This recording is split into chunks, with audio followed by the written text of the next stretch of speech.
a heads up there. So basically, many of you have been joining these calls every month now. We've been doing these since January. We were pretty prescient in moving all of our content virtual back in January, but apparently that's where the world has gone now too. So I'm Janet Lee. I'm the programming co-chair and on the board of Apra Minnesota. And we've been doing these video chats every month just as a way for our members to come together and talk about a particular topic that might be of interest, figure out how others are dealing with it and handling it, sharing samples of our work. So, we've covered how prospect development works with annual giving, with planned giving. Last month, we did a great one on gender inclusivity in data. So if you missed that and are a member, you can get that recording on our website. But this month, I'm really excited to be talking about FEC data, the Federal Elections Commission data. And I brought my buddy Mark here to join us. Mark is the Director of Prospect Development at the Nature Conservancy, my fiercest rival, but also a good friend and well-known leader in kind of the Apra international community. So Mark, you are in Georgia, yes? Yep. Mm-hmm. Mm-hmm. Awesome. And Mark has been working a lot on kind of staying abreast of everything that Apra International has been doing. The FEC has rolled out new regulations and Apra has rolled out new interpretations of those regulations. So before we dive in, I'm going to throw a quick poll up here just because I want to know where everybody is currently at with your level of knowledge around FEC regulations. Are you here because you don't know anything? Have you been reading a bit? Do you know everything and are just here to hear what your peers are up to? What level should we be operating at today? Okay. Well, we've got 9 people voting. So I'm going to go ahead and post this. So we've got kind of a good mix here, but most people know maybe a little bit about what's happening and haven't really dug in much and might want to hear from others. So oh, I can share it. There we go. I haven't used the poll function in Zoom too frequently yet. So we've got kind of a lot of different levels here. And Mark, I'm going to turn it over to you for a second and would love if you could give us kind of just a rough overview of what's been happening in the world of prospect development and FEC data. Sure. So I think I'm a little bit ahead of the curve in terms of FEC use, not because of my wanting to be, but stuff poppled up at the Conservancy when we were doing a database conversion, and our database has integrated screening capability. We use Blackbaud Enterprise. It has WealthPoint. As you know, for like most any of the wealth screening tools, FEC, political donations is part of the results that you get. And one of our crummy lawyers piped up and, was challenging us on we couldn't use that data. And I was like, I'm not one that uses the giving and indicators of capacity and all that kind of stuff. I used the political giving information a lot for the header information, for the the information about career and your name and all that kind of information. That was always kind of what I used, and that's where I got the most value out of it. So I kind of went at it from a defensive stance. So we actually sought outside counsel's examination of FEC rules as it related to the Conservancy. And again, our angle and the angle of the legal review was about reputational harm to the Conservancy. If the FEC were to decide they wanted to prosecute someone or find someone, did we want the Nature Conservancy to be on the front page of the Washington Post for something like this? And clearly we didn't. The information basically we got back from the legal review was that the laws are fairly generally written. They're not so general. They're less general now than they were in 2015 when we first began looking at this. But basically, the long and short of it is that it says for fundraising purposes, you cannot use individual political giving information from the FEC for purposes of soliciting gifts. And, you know, from someone who's always, you know, advocated that prospect researchers are fundraisers and that everything I do and everything my team does, you know, is geared towards fundraising and solicitation and so forth, it was hard for me to kind of counter and say, well, we're not using it for soliciting, we're using it for this, we're using it for this other ancillary thing over here, or my fundraisers aren't really using it for this, once you really kind of break it down, it's hard to kind of, you know, argue it. So the long and short of it is that our ruling at the time from the legal review, and subsequently it's even been a little bit more specified a couple of years back, that, you know, it's still very broad, but that none of the individual information can be used for these purposes. The political action committee information, you're able to kind of, you know, are able to use that however you would like to do it. Mentions in the press, you know, those types of things that aren't necessarily attributed specifically to the FEC information, that is acceptable to use for whatever purposes that we might normally would use. I'm coming at this from a prospect researcher perspective versus, say, our vendors. You know, vendors, you know, almost all of our vendors, you know, throw this data set out there. It's free or relatively cheap for them to access and to use, and that's always great to have free and cheap stuff they don't have to pay for. The long and short of it is that most of them will default and say that, you know, we're not really saying how you use it. So that's the, you know, determination of, you know, how you use the information we're providing and reselling. I think there are probably some people that could argue that even reselling it, certainly in those purposes, could be challenging. That said, the onus is on us. And as someone who cares about the reputational risks for my organization, we've chosen not to use it. I'm trying to think what else I can offer. One of the things that we have done, and it's come up kind of, you know, through the course of kind of discussion around this, is basically the way the FEC works is that, again, the rules and stuff can be fairly vague, but you have a lot of opportunity to kind of what they call advisory opinion. So you can request an advisory opinion about a specific thing that you're doing to see if it's acceptable. You know, it's going to be more specific than the law specified.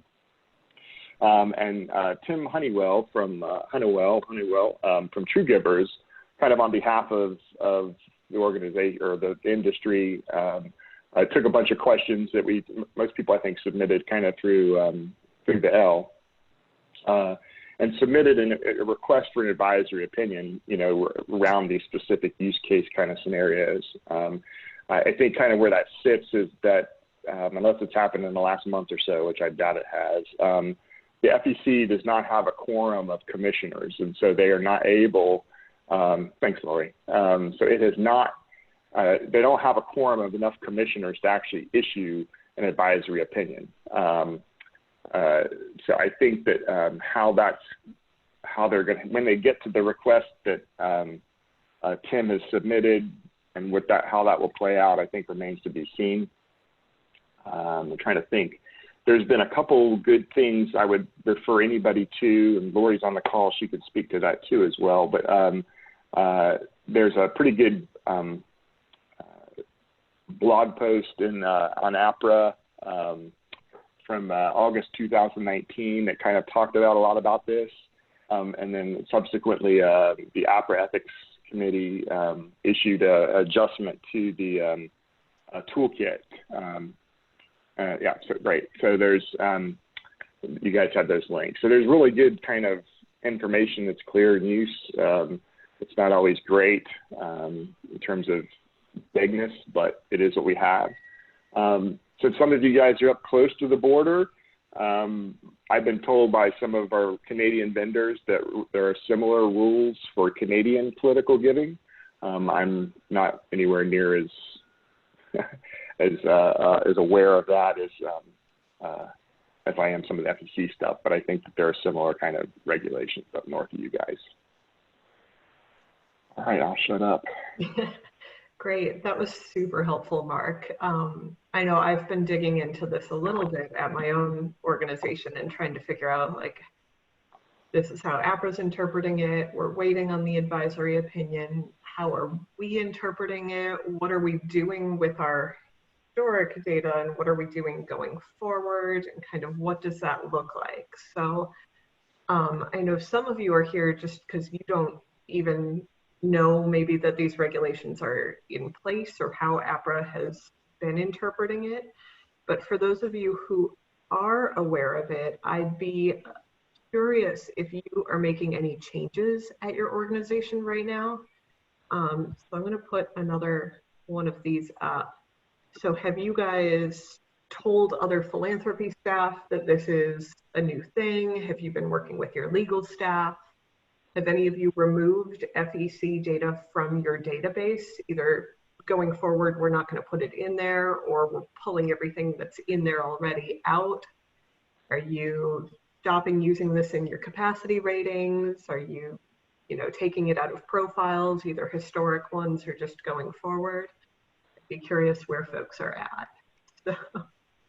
Because we've been struggling with this at my organization too. We're a lean staff, and it's a big undertaking to update historic data. So what are we doing going forward? And then where are we going to prioritize going backwards?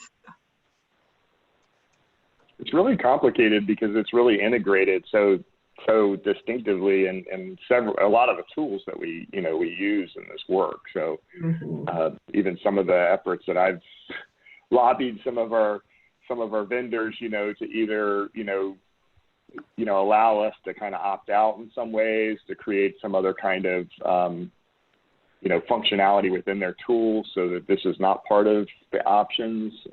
But it's kind of challenging. Yeah, we only had a handful of folks vote here because I think not everybody has done all of this yet, but it looks like 3 of the 4 who responded have removed it from profiles going forward. And some are taking it out of capacity ratings or removing it from CRM going forward, but it looks like nobody's gotten around to pulling any historic data out of records yet.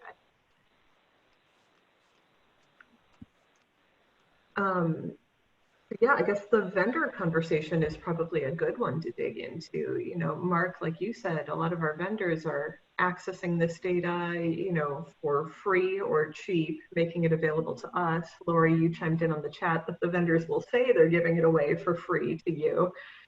My organization's been working with donor search and just got FEC data removed from donor search profiles within the last week or so. So when I pull up a donor search profile now at my organization, I still see that the category's there, but I don't see any results showing up. And so that then affects capacity ratings and how they're calculated in donor search and kind of that trickle down effect. But we've been at the point where we are removing it going forward, but we're kind of waiting for the advisory opinion before we start taking anything out of old profiles or recalculating old capacity ratings at this point, which may or may not be the best idea, but that's what works for our little lean team of 4 right now. I'd love to hear what you guys are doing or thinking about at your orgs.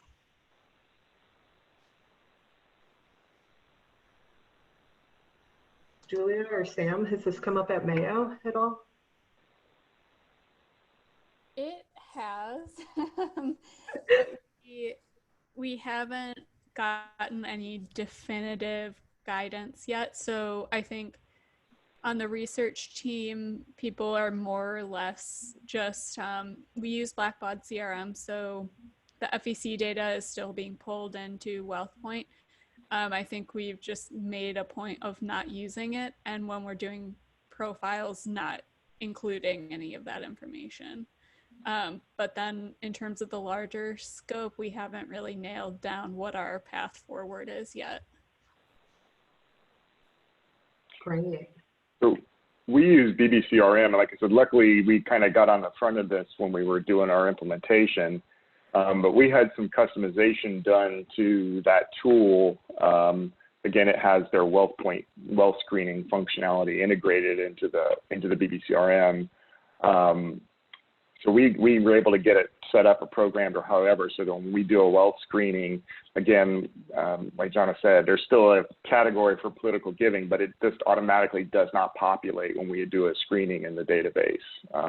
Or when we get batch screening results back, it's not populating. So I know it can be done. That was not cheap, but I think, you know, we were that was several years ago. So I don't know if there's others that have done similar kind of work, but that's certainly an option too. Hey, Mark, we use Blackbaud CRM at WFAA as well. So I'm curious about, you know, what the process that you've gone through. So the political giving, you said, it still comes up. So if you were to look at a record, you can still see it. Is that right? No. Or okay. No. Yeah, the Okay. category header or the section, you know, within the wealth screening results, still political giving is still there, but none of that data ever populates within our results, whether we do the one-off kind of screenings or whether we're doing bigger kind of batch screenings. So the category is still there, but there's never any data in there. Okay. I was wondering, Jana or Mark, maybe you could speak a little bit more to the advisory opinion and let us know, like, what is the jury still out on? What are the kind of cases for use where there is a little bit of question still? Because I'm wondering, you know, like, as an organization, is this something that we should kind of wait on, or are there certain questions that are answered where it's like, do not use this, don't look at it? What's the jury still out on? Well, I think as of right now, it seems like Apra International is kind of saying, do not use this. Do not use FEC data for any of this at all.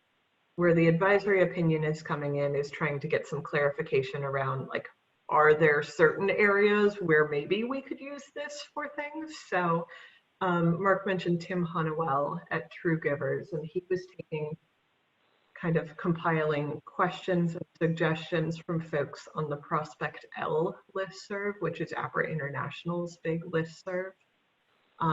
So those were very specific questions around, you know, can we use this as a data point combined with other data points to calculate a person's philanthropic capacity?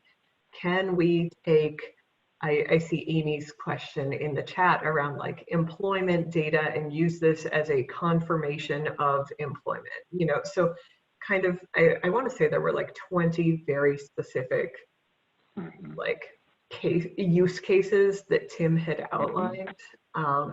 And Mark, you might know more about how I only know what you saw on the L, basically. Well, that's all I know. I think my understanding was he posted the questions that, you know, that they supposedly submitted as part of this process on the L. I noticed in chat that Lori indicated that there is nothing pending, or she didn't see anything pending as far as the AOs there. So I don't know if something was, you know, whether there's been any kind of resolution. I think it was in April or May, I think, when this last bubbled up, and Tim had, you know, Tim was saying that I got the impression from what Tim commented that they had not had any kind of resolution or heard any response, and that they weren't expecting anything, but for the same reason I mentioned earlier. But Lori says that she didn't see anything kind of pending there. So I don't know, maybe there's something we should find out about that. But, you know, again, the thing is, I think the issue around the advisory opinions is that the rules as they're written are fairly broad. You know, I always used to, my default kind of, you know, perspective, you know, I still probably think inherently, you know, that was the original intent, was, you know, political giving, you know, when they were talking about can't be using for fundraising purposes, you know, my assumption was always that it was about political fundraising. You know, if I'm a political candidate, I can't go in there and pull off all the information of people that have given to other candidates that I want to then go fundraise from. And that was kind of always the original out. You know, we always, they're not talking about what we're doing, that kind of thing. It's political fundraising. It's different than nonprofit fundraising. But I think it was in 2018, there was a little bit more clarification that kind of added, that really kind of rolled up there was really no way out unless you were to try to say that the stuff that we're doing is not for fundraising or for soliciting charitable gifts. And it's, so it was hard for me to kind of say that it wasn't. But that's where the advisory opinions can give you some really specific kind of outs or inclusions within the law, so the rules, use cases, those kinds of things. So I just posted a link in the chat to the forum thread where Tim was posting kind of the specific questions that arose. Lori and Mark were both chiming in here. So this thread is a little old and it does not look like we ever got clear guidelines about the published request or how to kind of keep an eye on it. But some of the questions that were posed were things around, can we use FEC data for non-solicitations? Can we use it for employment verification? Can we use this as a portion in wealth scores or modeling? So hopefully some future clarification around that. But this in-between time really is kind of that gray area where a lot of organizations are trying to decide which level to be operating at and kind of what to do with some of that. So Lori, I know you're on the call. Do you have anything you want to chime in and add or share? I'm so glad you were able to join us today. Hey there, can you hear me okay? Yeah. And Mark, I thought when I registered, I'm like, oh, Mark's going to be really mad at me for joining the call. We love Lori. Because I will talk too much. No, I will talk too much. But yeah, it's good to have a Lawson around. I'll let my better half know that. In full disclosure, for those who don't know, I am on the APRA Ethics and Compliance Committee, and I was one of the authors of the advisory in the toolkit. Mark is right that the language was pretty vague. We call it language, let's call it a law. The law was pretty vague about using this data, individual contribution data, for fundraising and charitable purposes. Along the way, the FEC got better at printing a brochure that would give some clarity to what the law meant. And then Obama's administration, during the Obama administration, they passed something about the laws shall be written in plain English, or government regulations should be written in plain English. And then it became really clear. So that brochure, I mean, yeah, you can't use the data. To Mark's point, Mark and I have had this discussion for a number of years now, because he was the first one to see the light through council that we should be. And so Mark and I would see each other at conferences and especially in Georgia, so Apra, Georgia. And I would say, but we're not using the data to get new possible donors. We're getting data on people we already know. No, it's still a no, Lori. It's still a no. So I always say to Mark, yes, I owe you one. You're right. You guys are right.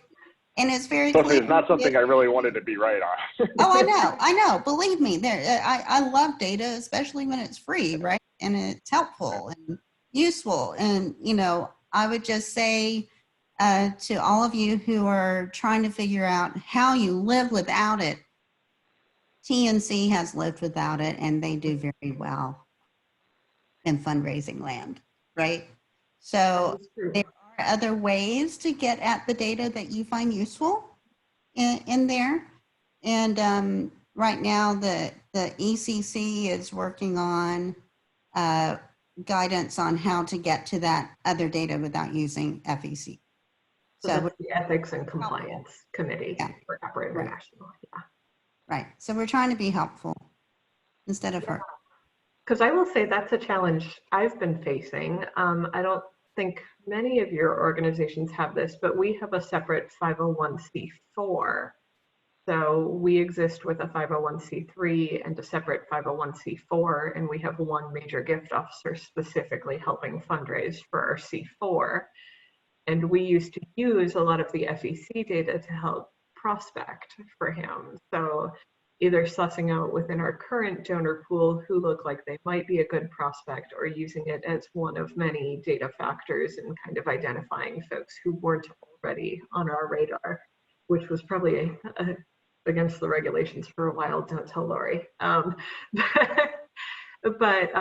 now we've been kind of struggling with how to best identify prospects who could be a good fit for our C4 and lobbying work. Has anybody else faced that yet, or found other data sets that have been helpful to them? So there are data sets. I'm trying to think of some of the vendors that you can access them through. I think there's some, there may be some in some of the prospect kind of list things that you can buy from Donor Search. I think Wealth Engine may have a similar kind of functionality, but they're basically looking at registered voters, people. So they're basically indicators of someone who might be interested. If you're presuming someone, at least that's a broader list, and there's a lot more voters than there are political donors. But at least it's a way to kind of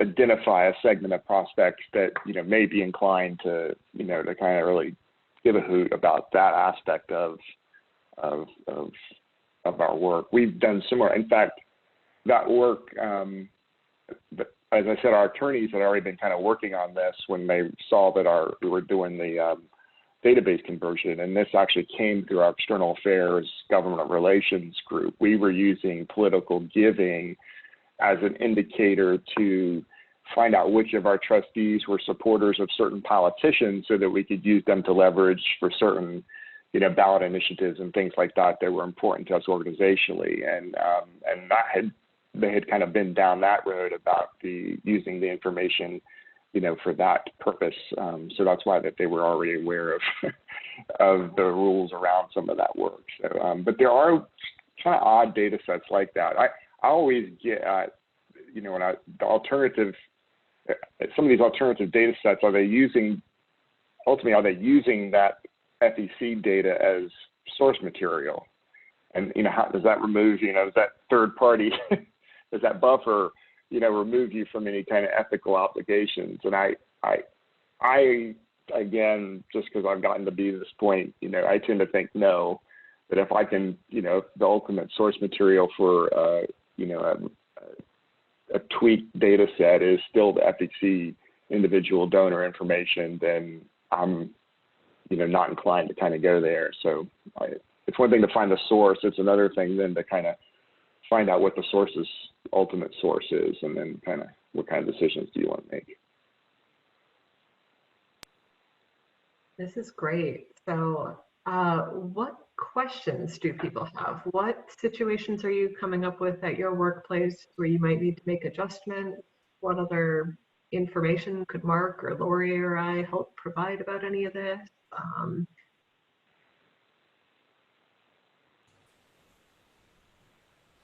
In regard to the advisory opinion, I'm wondering kind of where, if folks have thoughts on where can we watch this unfold so that we know when the opinion is finalized. I'm guessing it'll just be all over APRA land, but. I posted a link to the FEC advisory opinion database that you can search. It's in the chat. But you can also look at old opinions. You can default to just show me all the pending ones.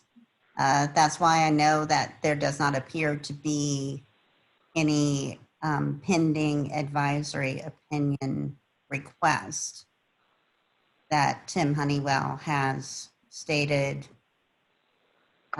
he has put forward through a nonprofit client of his. Yeah, I think it'll probably come up on APRA as we get it published and posted. Like, I'm following that thread that I posted to the Prospect L thing, so sometimes updates will come months later on an old thread, and if you open up that thread, there'll be kind of a add favorite or subscribe to this thread button on the left-hand side, and then you'd get email notifications specifically around that thread versus the daily or weekly digests that you might get otherwise. I would assume once an advisory opinion comes out, the ethics committee might have follow-up material that they'll be posting, in the toolkit and on the Apra International site, and we'll probably push something out through the chapter as well.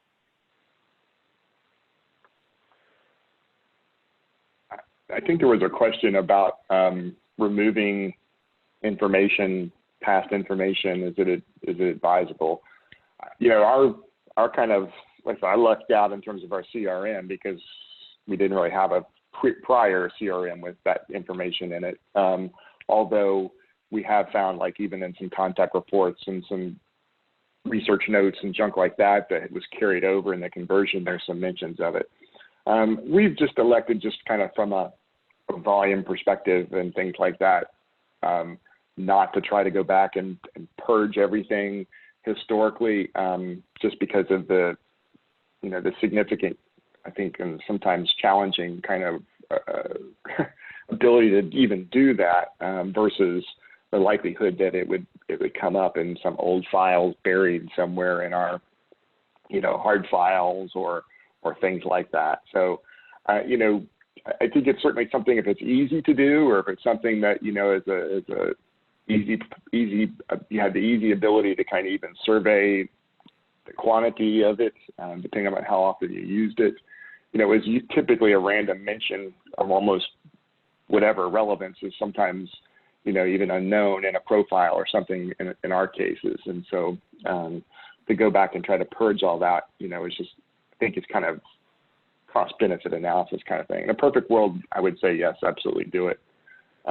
Just kind of, I'm concerned. I often think about, there's so much starting, across the pond there with the GDRP and the issue around privacy, and even some of the U.S. states are kind of looking at privacy laws that, more resemble some of the GDRP kind of stuff. If that's the direction things go, then there's likely to be more of an eye towards this type of thing. And this FEC privacy issue is one that's, out there, clear, and that kind of thing. But my guess is that this stuff will be coming up, and the more that, kind of the trend is towards a look at privacy, then there's going to be a bigger eye on FEC and all the other stuff that in this country, we rely on for sunshine and transparency, will also be kind of an issue. So, So Mark makes a really good plug here. If you guys haven't registered for Apra Minnesota's virtual fall conference yet, our keynote speaker this year is going to be Helen Brown, speaking about data privacy, due diligence, and kind of ethics around data. And so we brought the pricing down quite a bit because we're going virtual. So y'all should join us if you are able to on October 20th. Even those of you joining us today from out of state, we'd love to have you. Amy, I can speak to your question too a little bit just from my organization's perspective. For us, it's relatively easy to pull that data out of our CRM, but we chose to wait until the advisory opinion is issued before we remove it from our CRM. Where it gets harder to remove is our old capacity ratings that were calculated taking that into account. And most of our research profiles historically are Word documents attached to prospect records in our system. And so we have chosen not to go into each individual Word document, remove it, and re-upload the document for all of our historic data. And we've chosen not to recalculate all of our capacity ratings at this point in time. But we have removed it from any report that ran that data within our organization, and we'll probably remove the underlying data from our CRM as soon as that advisory opinion comes out. Let's see, some more questions have popped up here. Lori mentions that aggregated FEC data can probably be used, not at the individual level. So if you guys are doing things like average donations by zip code or things like that, it sounds like that would be an acceptable use at this point in time. And we've got donor search gives a capacity rating based on wealth and a suggested ask based on highest gift. The highest gift rating may be a political gift. If the political giving information was not in the results, but was used for the suggested ask, would that be permissible? That's a really good question, Deborah, and probably one to pose to your vendor. Like, I talked to Donor Search about how we're handling that at my organization, and so they have scrubbed all of the political giving from the results and told me that that would also affect the capacity rating and the gift ask. So I would assume if other organizations have them start scrubbing FEC data from results, it would also get scrubbed from ongoing capacity ratings. But I do still see it when I look at old capacities in the integrated search tables and things like that.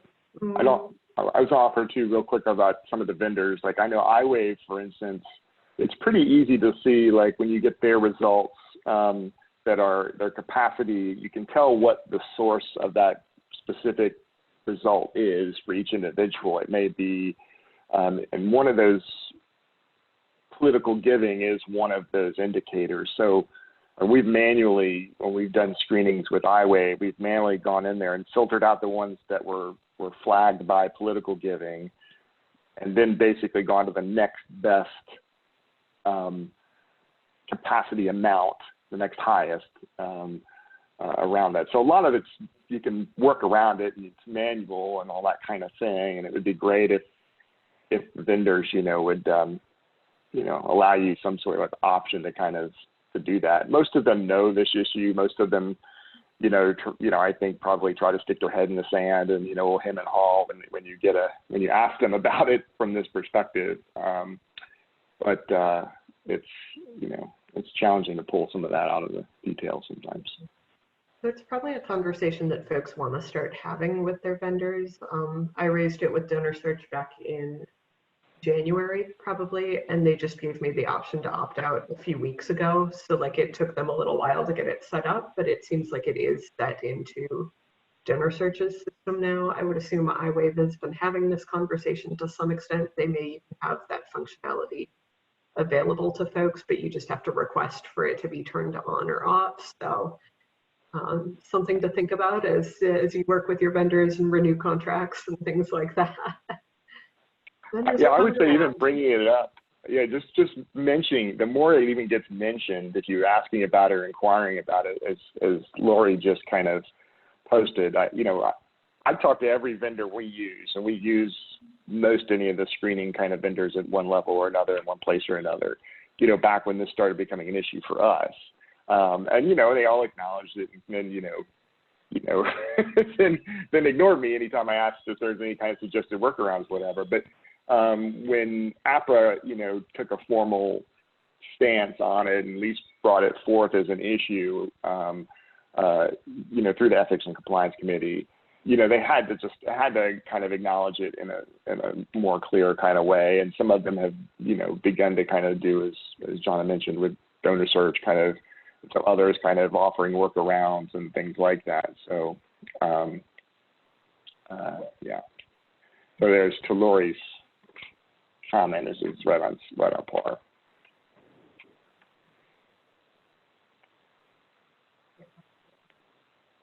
What other questions or situations have come up at your orgs? Or is this something you guys haven't started doing yet? No, you get to be the fun one who shows up and like, hey guys, we're gonna take this.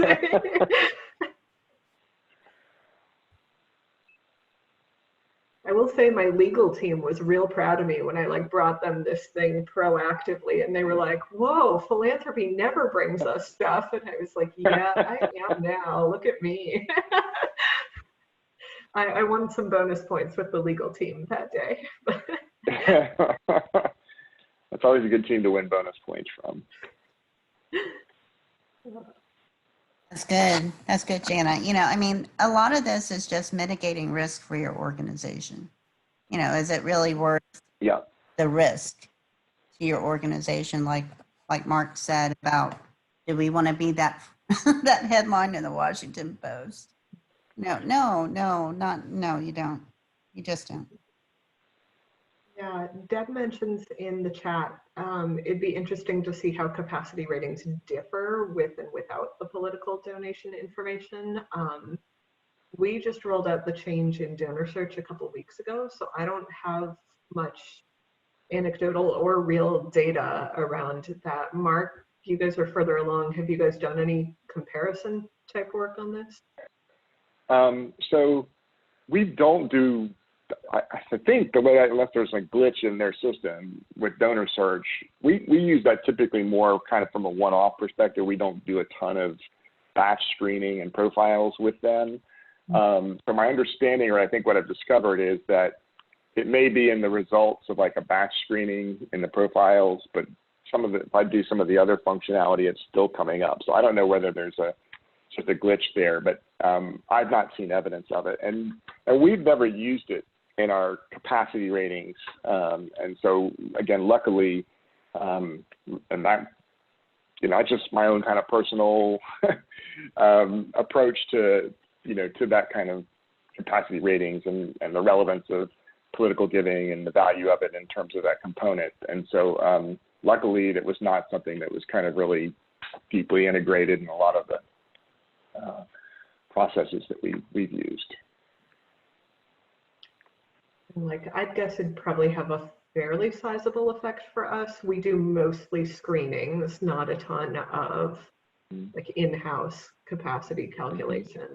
Only kind of verifying top folks because we're still a little more nascent in our philanthropy journey as an organization. So having a rough idea of capacity on more folks is more helpful to us than having a more exact and nuanced look at capacity. So we do mostly screening results, and I know a lot of the major vendors that do screening tend to weigh that component fairly heavily in their capacity calculation. Just they see these ties where it is a heavy indicator of philanthropic giving. The tax deductibility implies, more personal wealth and liquid capacity. And so I'm guessing it'll probably have a somewhat sizable effect on our ratings. And I think, some of it is just how we message it. So we've told our gift officers, like, we can no longer take this into account. Ratings may start looking a bit different going forward. They'll probably be a bit lower than they used to be. They probably won't be any higher than they used to be. If you're not sure, assume that the rating in our system is accurate or low, and but we're not operating at the level of nuance. I think some organizations that are much more robust research shops where you're doing internal calculations, you probably have a sense of how heavy that factor weighs in your internal calculation, if it weighs at all.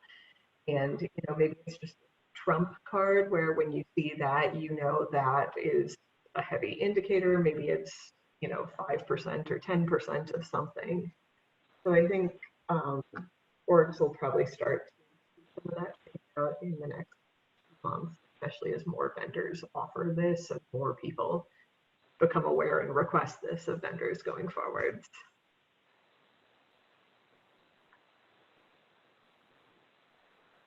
Other questions or comments about this? Hi, it's me again. And Lori. I just wanted to point out, Mark had mentioned about privacy laws becoming more and more prevalent in states. Here in Florida, on the ballot, and it failed, or on the ballot, under consideration in the House in the state of Florida, but it failed, was a law that essentially would have made real estate data, while publicly available, could only be used for the purpose for which it had been made publicly available. Oh. I know.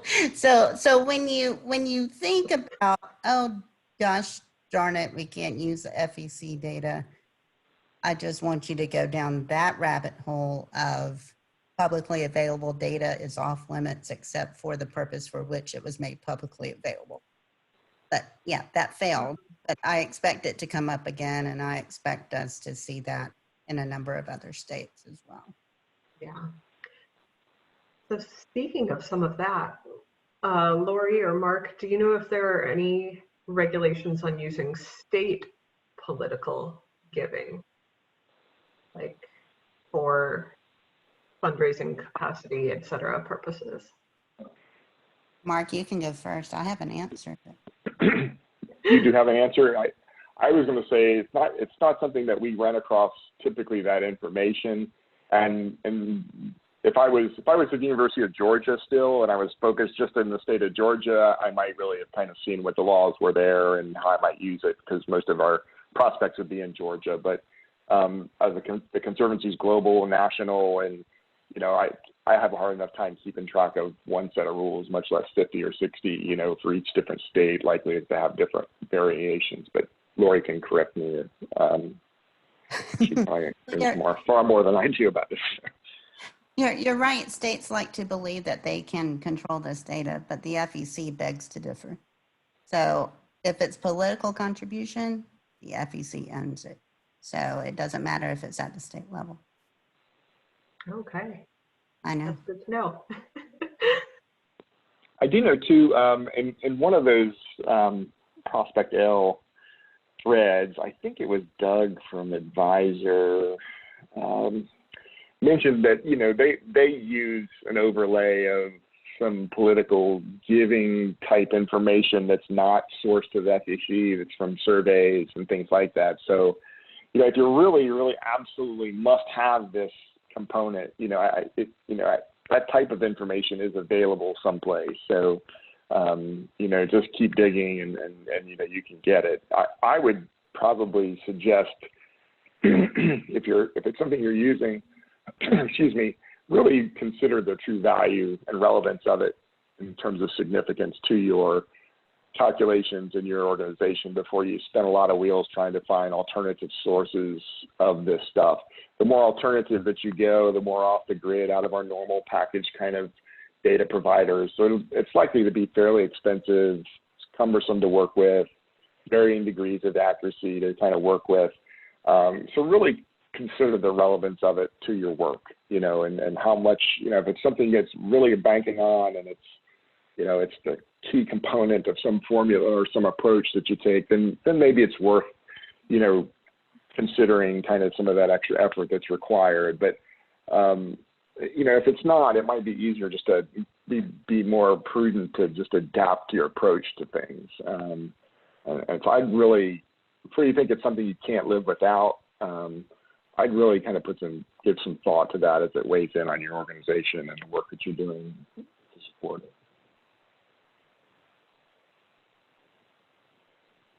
Lori agrees.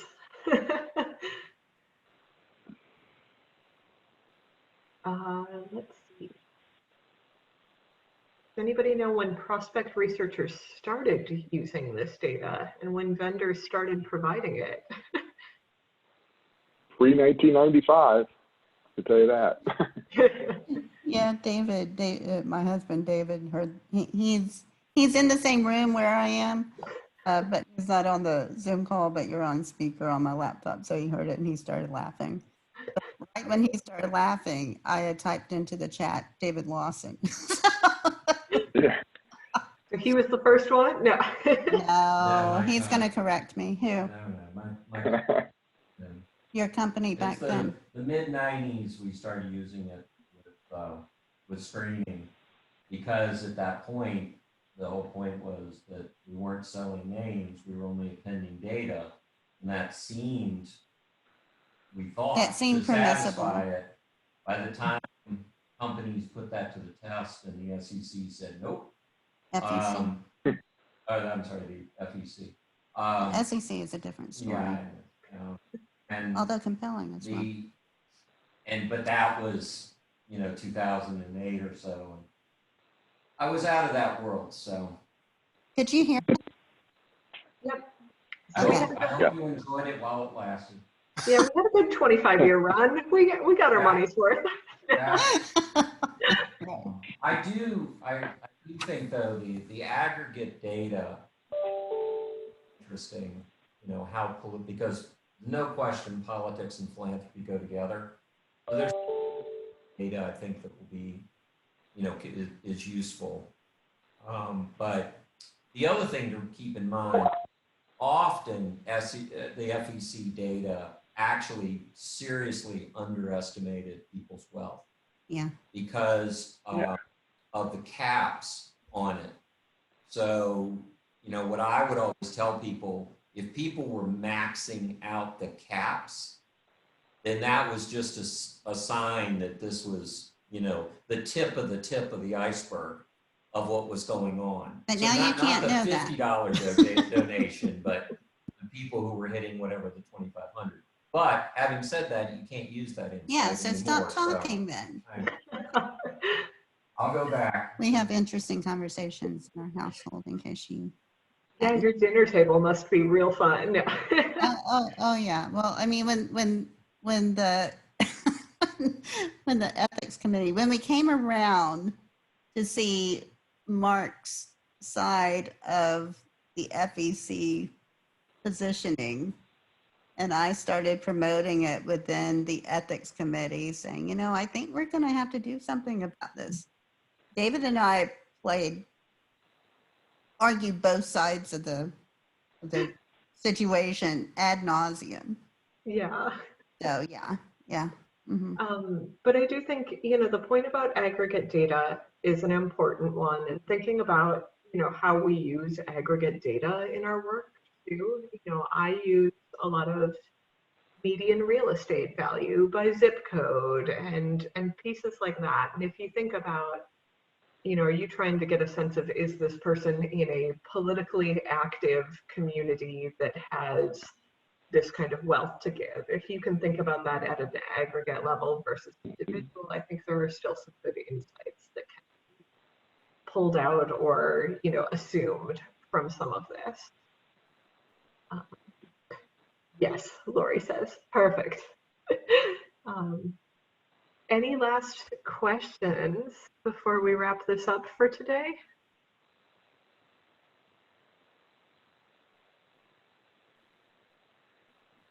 All right. I just wanted to say this is I just wanted to, I've been around Apra a while and been with a lot of different chapters, especially, during this kind of crazy times and conferences and stuff. And I told John when she asked me about this, I think this is a great option. So you guys should, be grateful or thankful for whoever came up with this notion on your board. As I think it's a great way to kind of low impact professional development, easy peasy, not too formal, not too costly investments of time or money. So just kudos to whoever on the Minnesota board that came up with this option for you guys. It's great.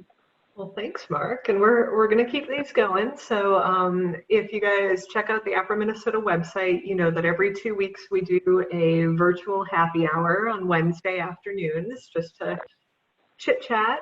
Jennifer joined us last time, and we always get some new faces there. And then our next video call will be at the end of August. So that one is going to be centered around New York real estate with the Mayo Clinic team. So get excited for that one because Oh, I definitely have to join that one. yeah, come back, Deb. It's Yeah. great to have you here. I have much to say on New York City real estate. So that one will be August 31st, again at 11 a.m. Central Time. So so glad you guys could join us. We'll get the recording of this posted for our members and for anybody who joined today. And Mark, Lori, thank you guys for coming and sharing your expertise with us as well. I'm sad I won't get to see you in person this year, but great to have some video time. Yeah, ciao. All right. Well, Take thanks care, everybody. Have a good rest of your week. Bye-bye. Thanks.